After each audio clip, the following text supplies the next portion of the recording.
The controversy surrounding the President's West African Examination Council certificate may have finally been laid to rest, as WAEC has issued President Muhammadu Buhari an attestation and confirmation of results. The WAEC registrar, Mr. Eyewadia, presented the document today at the State House in Abuja. President Muhammadu Buhari's secondary school credentials have been called to question in recent times after he submitted his nomination forms to the Independent National Electoral Commission (INEC) without a copy of his certificate. The president maintains that there is no way he would have trained in the army as a senior officer without a certificate.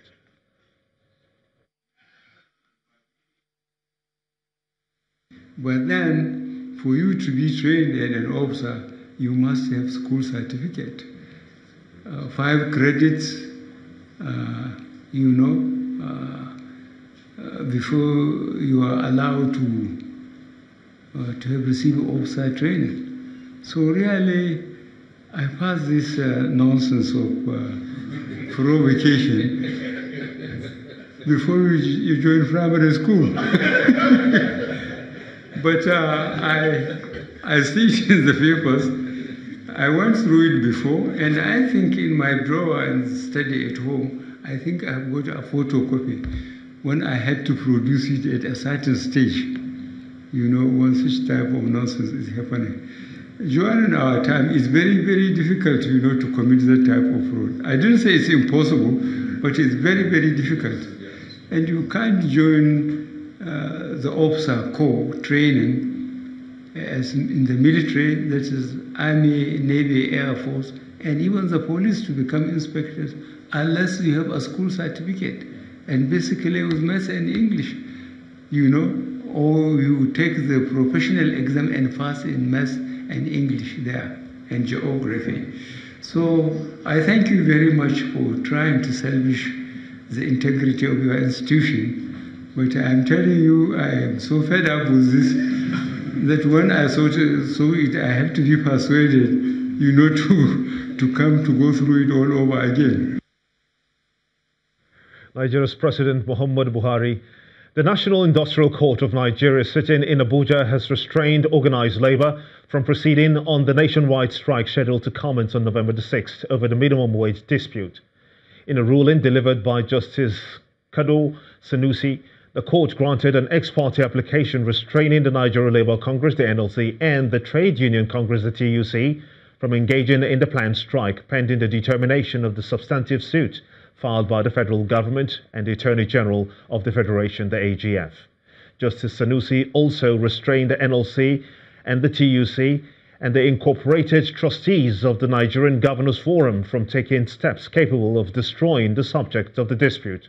The judge said that he was moved to grant the ex parte application argued by the Solicitor General of the Federation, Dayo Akpata, because of the likely devastating effects of the strike on the nation, the economy, and the people. Hearing of the main suit has been fixed for November the 8th. In the meantime, the leadership of the Nigerian Labour Congress, the NLC, says that it is not aware of the court order barring its members from embarking on a nationwide strike. Speaking to Channels Television in Lagos, the national chairman of the Labour Union, Ayuba Waba, says that the union is maintaining status quo as workers have to fight for their rights. We just concluded our meeting of the Central Working Committee of all President and General Secretaries of Industrial Union in Nigeria. And we have not been served any process, and I can say clearly that we are not aware of that. When we receive it, then we will be able to convey our organs and look at it. We are not averse to any meeting that is called towards addressing the issue. Our demand is simple. We have concluded the work of the tripartite committee. It took more than 1 year for the negotiation to be concluded. We have arrived at a compromise figure of 30,000. And therefore, going forward is for the report to be submitted to Mr. President, and therefore it should also be transmitted to National Assembly. That's a minimum demand, and I think that demand is not something difficult that can be met, because clearly workers have been patient from 2016 to date. And therefore, we must be able to understand the fact that workers are also pressed because a lot of issues have happened in the economy, and it has reduced all the purchasing power of Nigerian workers, and workers have actually been at the receiving end. The strike, if it commences, until the demand is met, certainly I cannot be able to predict how it's going to last. But I think if government is serious, these are issues that can be resolved on the round table. And we have committed ourselves to dialogue for the past 1 year. And therefore, nobody can say that workers have not been patient and labor have not been very considerate. In fact, labor and worker need to be commended for the patience. The recalcitrant one said they cannot afford, but also we have cheering news. Many of them have said they can pay. Jigawa said it will pay. Edo State, a leading example, said it will pay. Gombe said it will pay. Bayelsa said it will pay. So we have many that are ready to pay. So clearly, that is not the position of Nigerian workers. Nigerian workers are actually more important and have committed themselves to the service of the nation. And therefore, I think 30,000 cannot be too difficult to actually pay the minimum worker in Nigeria. To politics now. The national chairman of the All Progressives Congress, Comrade Adams Oshiomhole, has confirmed receiving an order from the Chief Judge of Imo State instructing the party not to recognize any candidate that emerged from a repeat primary election conducted in the state on October the 6th, 2018. The order was made in a preemptive suit filed by the Deputy Governor of the state, Eze Madumere, challenging the directive for a second primary in which a former Chief of Staff to the Imo State Governor, Pt.1, was declared winner. Mr. Oshiomhole also reaffirmed Mr. Dapo Abiodun as the governorship candidate of the party in Ogun State. A court order, this time issued by the Chief Judge of Imo State, I emphasize Imo State, where Governor Richards heads the executive branch and the judge heads the legislative branch, the judicial branch. That judge, in his wisdom, having had prayers by those who appear before him, including the sitting deputy governor, to Rochas Okorocha, he is the one who went to obtain that order. That order directs me not to tamper or not to have anything to do with any so-called secondary or repeat primary, governorship primaries in Imo State. And so, in line with the advice of my very dear friend, Governor Rochas Okorocha, we will have nothing to do with the so-called second governorship primaries that allegedly produce Rochas Okorocha's son-in-law, Mr. Uche Nwosu. And for this attack of Rochas for such a wonderful advice. And I hereby accept it in toto, in full, and in good faith. In the meantime, the UN Women in Politics, an entity of the United Nations dedicated to gender equality and women empowerment, is advocating increased female representation in elective and appointed positions in 2019.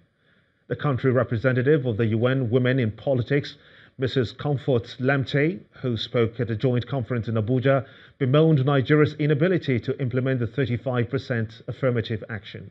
According to her, Nigeria has the lowest representation of female in politics in Africa. Since the return to democratic rule in 1999, Nigerian women have tried to break into the political scene by contesting several elective positions. Unfortunately, women are yet to occupy 15% of all the elective positions in the country. Nevertheless, female politicians in Nigeria are not giving up hope. This conference by the United Nations Women in Politics and the Inter-Party Advisory Council in Abuja is organized to campaign for more female representation in Nigeria's politics, especially as the 2019 general elections approach. Participants highlight the challenges faced by female politicians in the country while calling for an open political space. Most times we talk about our challenges as women. We look at finance and the others, and we tend to shy away from the major problem, and that is the internal party democracy. Because it's without internal party democracy in the political parties, you will have issues of imposition, You will have issues of godfatherism. You will have issues of outright disqualification of women. We are also aware that the reality of the Nigeria situation is a cause for concern. And unfortunately, this undermines Nigeria's standard-setting role as a leader in this region. Women represent about 49% of Nigeria's estimated 193 million population, but this numerical strength has not worked in favor of women when it comes to the structure of national politics. For instance, only one female presidential candidate participated in the 2015 general elections. Also, out of the 109 senators in the 8th Assembly, only 7 are women and 23 in the House of Representatives out of the 469 members, a situation that this group wants to change. Women have a lot to contribute to the prosperity of every community. So, to encourage growth and rapid development, it is necessary that we support women's full participation in the economic, social, and political life.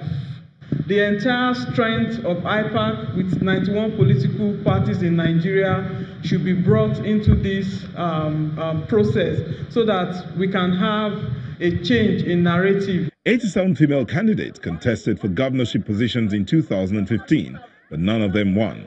This group is advocating a change of the political composition in 2019 with more women in elective positions if female politicians are supported by their political parties. In part 2, after the break, police arrest 3 persons, including the owner of a charity home in Abia State, suspected to be directly involved in human trafficking. Please stay with us.